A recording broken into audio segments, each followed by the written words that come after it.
Նախար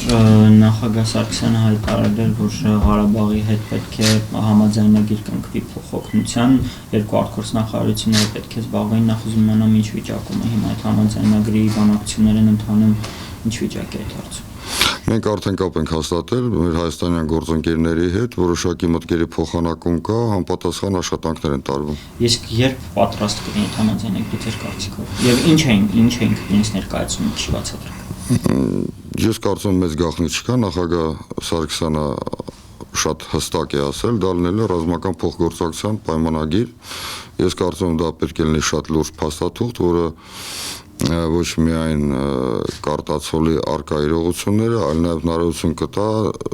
հետագա սերտացնել եւ զարգացնել այն արկա փոխգործակցությունը, որը մենք ունենք։ Իսկ այս իրավիճակում դա ենթադրում է նաև զորքերի բերում, զորքերն տեղափոխվելու այստեղ։ Եկեք առաջ չընկնենք, այսինքն աշխատանքները տարվում են, ժամանակին ըստ կարգի դրա մասին կտեղեկացվի։ Այսինքն, բայց այս իրավիճակի հետ է կապված լինելու համաձայնագիրը։ Որ իրավիճակի։ Ներկայիս Ղարաբաղի շուրջ տեղի իրավիճակի։ Չէ, դա իրավիճակային փաստաթուղթ չէ, դա ավելի լուրջ փաստաթուղթ է, որը նպատակ ունի նախանշել մի շարք համագործակցության ուղիներ։ Լավ, պարոն նախարար, ինչ եք կարծում, այս իրավիճակում ճիշտ լինի արդյոք Ղարաբաղի անկախության ճանաչումն Հայաստանի կողմից։ Այս իրավիճակում ճիշտ կլինի Լեռնային Ղարաբաղ Հանրապետության ճանաչումը ողջ միջազգային հանրության կողմից, որտեղ փորձ ցույց է տալի, որ դա միակ էֆեկտիվ միջոցն է սանձել Ադրբեջանի նկարտումները։ Շատ լավ, միջազգային տարբեր կառույցներից եւ գերտերություններ հայտարարություններ հնչեցին, կուզեմ արձագանքեք ձեր տպավորությունը ինչպիսին էր, ինչ եք կարծում համապատասխանել արձագանքը։ Իհարկե ողջունելի են այդ արձագանքները, սակայն դրանք չեն կարող մեզ բավարարել, մեր դիրքորոշումը հստակ է, դա արտահայտվել նաև ԱԳՆ-ի կողմից տարածված հայտարարության մեջ, մենք կարծում ենք, որ նման հայտարարությունները պետք է լինեն միանշանակ, հստակ եւ հասցեատեր ունենան, որտեղ փորձ է տալի, որ Ադրբեջան նման անհասցեատեր հակամարտության բոլոր կողմերին ուղղված դիմումները ընկալում է որպես թողտվության նշան, թույլտվություն շարունակելու իր սադրիչ քաղաքականությունը։ Այսինքն պետք է մեղադրեն Ադրբեջանին։ Ոչ թե պետք է մեղադրեն, խոսքը չի գնում մեղադրանքի մասին, պետք է հստակ նշեն ստեղծված իրավիճակի պատասխանատուն եւ պետք է նշեն, թե նման պահվածքի շարունակման դեպքում ինչ հետևանքներ է դա ունենալու առաջին հերթին Ադրբեջանի համար։ Լավ, ներկայումս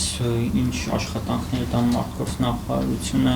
ձեր նշած նույն Ղարաբաղի ճանաչման հարցում, եթե աշխատանքներ տարվում եւ ընդհանրապես միջազգային տարբեր կառույցների հետ կապ հաստատվել, արդյոք տեղեկացնելու թե ինչ է կատարվում այստեղ։ Մենք մեր տրամադրության տակ եղած միջոցներով եւ խողովակներով որոշակի աշխատանք ենք տանում, հենց քիչ առաջ ես հեռախոսազրույց ունեցա Մերձնեստրի արտաքին գործերի նախարարի հետ, իմ գործընկերոջ հետ, զանգը կայացավ նրա նախաձեռնությամբ, մենք մտքեր փոխանակեցինք ստեղծված իրավիճակի մասին, նրա կողմից միանշանակ աջակցություն հայտնվեց Մերձնեստրի կառավարության ժողովրդի անունից Արցախի ժողովրդին, Արցախի իշխանություններին, նաև այս օրերին մենք բավականին աշխուժար աշխատանք ենք տանում լրատվական դաշտում, փորձելով աջակցել Արցախում տեղի ունեցող իրադարձությունների մասին օբյեկտիվ անկողմնակալ տեղեկատվության տարածմանը։ Ինչ վերաբերում է Արցախի միջազգային ճանաչման, այս գործընթացը վաղուց ի վեր սկիզբ է առել եւ շարունակվում է։ Հիշեցնեմ ուղղակի, որ մի քանի օր առաջ մենք ունեցանք հերթական ճանաչման փաստաթուղթ ամերիկյան Հավայի նահանգում, դրանից առաջ մարտ ամսի սկզբին մոտապես նույնաբովանդակ հայտարարությամբ հանդես էր եկել ԱՄՆ-ի Ջորջիա նահանգը, այդպիսով ԱՄՆ-ում միայն Արցախը ճանաչած նահանգների թիվը արդեն հասել է 7-ի եւ ես համոզված եմ, որ այդ թիվը մեծանալու է։ Լեռնային Ղարաբաղի Հանրապետության ճանաչումը մեր արտաքին քաղաքականության կարևոր առաջնահերթությունն է, որը նախանշված է երկրի նախագահի կողմից եւ ԱԳՆ-ն հետևական աշխատանք է տանում այդ ուղղությամբ։ Մենք համագործակցում ենք թե Հայաստանի արտաքին գործերի նախարարության հետ, թե սփյուռքյան կառույցների հետ, որոնք շատ ակտիվ են, բայց իհարկե մեր շատ կարևոր մի խումբ ունենք մարդկանց, որոնք մեզ օգնում են, աջակցում են այդ հարցում, դա այն մարդիկ են, որոնք չունենան որևէ առնչություն հայ ազգի հետ, Հայաստանի հետ, հանդես են գալի որպես Արցախի դաշնակիցներ այն պատճառով, որ կիսում են այն գաղափարները, այն իդեալները, որը ունի Արցախի ժողովուրդը եւ ուղղակի պաշտպանում են Արցախի ժողովրդի շահերը։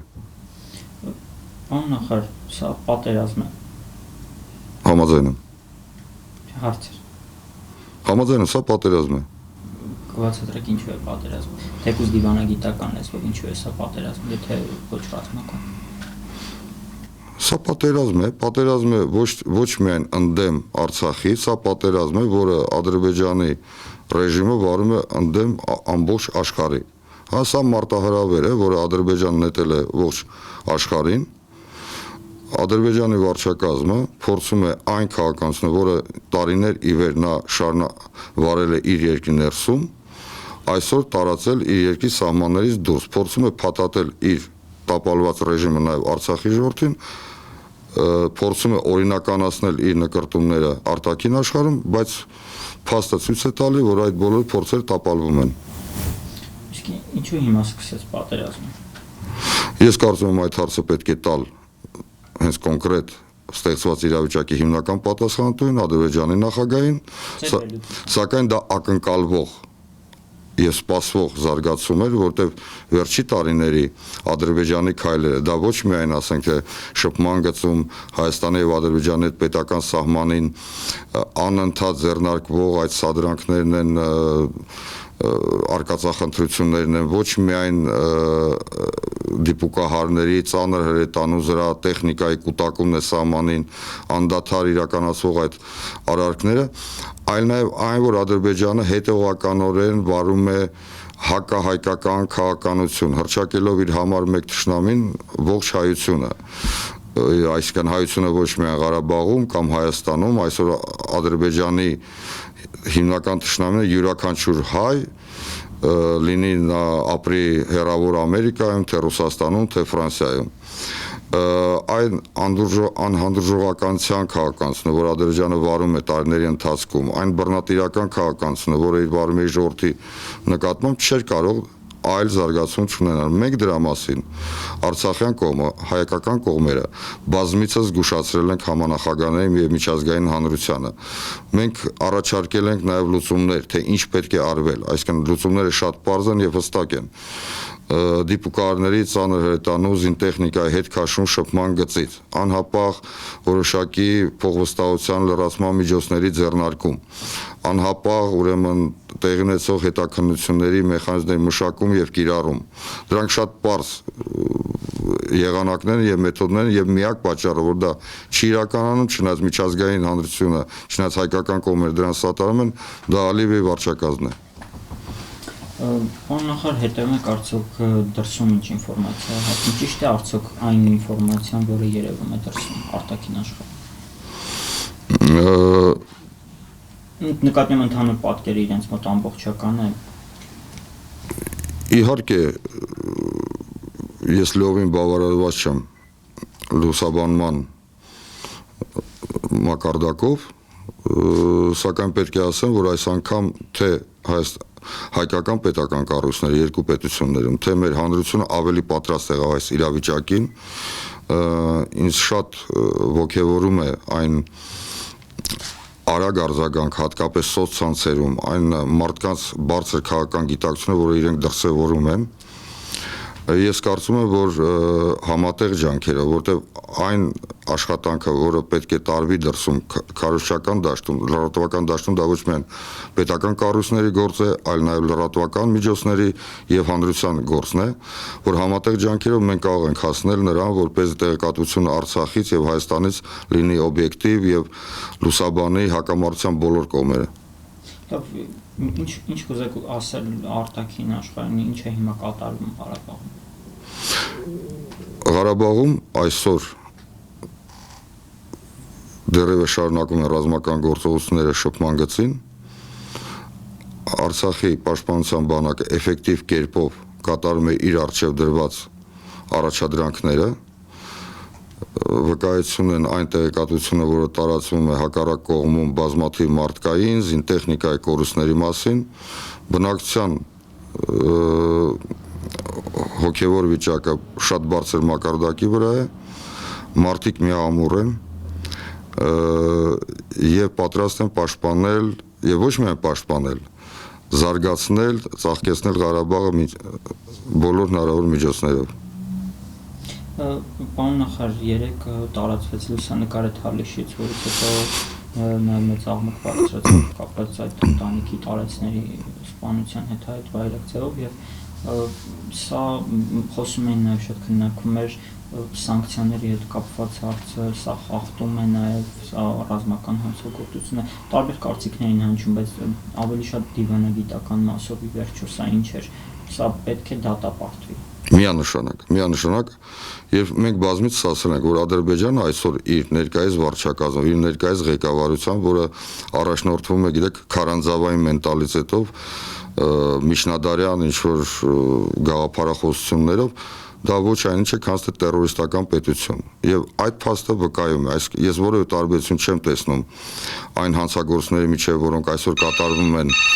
Սիրիայում եւ Իրաքում միջազգային ահաբեկիչների այսի կողմից եւ Ադրբեջանի վարչակազմի կողմից ձեռնարկված այդ հանցագործությունների միջև։ Ակնհայտ է, որ նման արարքները պետք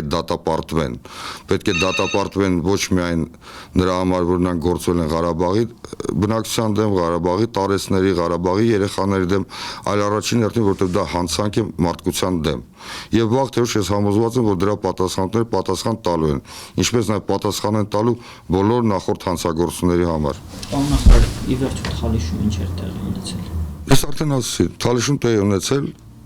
հանցագործություն։ Նկատի ունեմ դեպքը ինչ էր դա, տեղյակ եք դուք մանրամասներ գիտեք։ Այսինքն ադրբեջանական Թալիշը գրավված էր եղել։ Ադրբեջանական զինուժի ներկայացուցիչները թափանցել են Թալիշի տարածք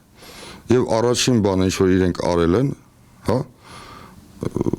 շարունակել են իրենց ավանդական գիծը ռազմական հանցագործություններ, ցեղասպանություններ գործելու։ Դա է տեղ ունեցել։ Այլ բառ չկա դրա համար։ Եվ Իրանի հետ կապված Իրանը փաստորեն երրորդ երկիրն է այս կողմում, ինչքանով Իրանը ներգրավվածություն ունի այս հարցում, Իրանի կողմից հայտարարության հնչել էին եւ նաեւ Իրանի տարածքում փաստորեն հրթիռներ էին ընկել, սրանք ինչ հրթիռներ են, երկու կողմից իրար են մեղադրում, ի վերջո սա ինչ է։ Իմ տեղեկություններով հրթիռները արձակվել են ադրբեջանական կողմից։ Իրանի արձագանքը բնական է, որովհետև Իրանը մեր անմիջական հարևանն է, դեպքերը տեղի են ունենում անմիջական իր հարևանությամբ եւ Իրանը մշտապես բավականին դրական դեր է խաղացել հակամարտության